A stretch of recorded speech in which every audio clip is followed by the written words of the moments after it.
В горах Кавказа и, в частности, в Осетии это не первая эпидемия, и эпидемии возникают по разным причинам.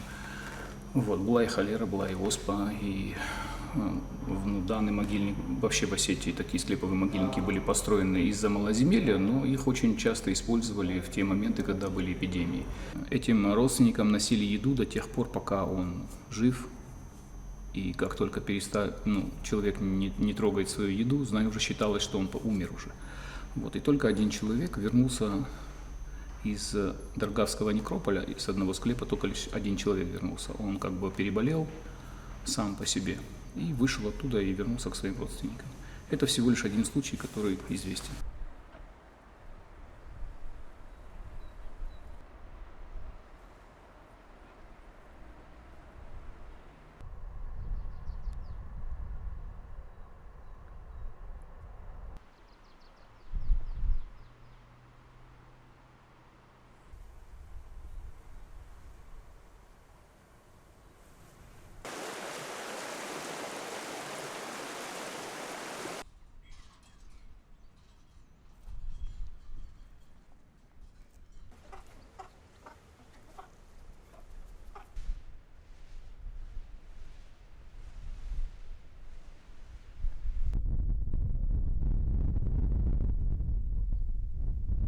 Вот Даргавте, вот там тоже вот бросают монетки.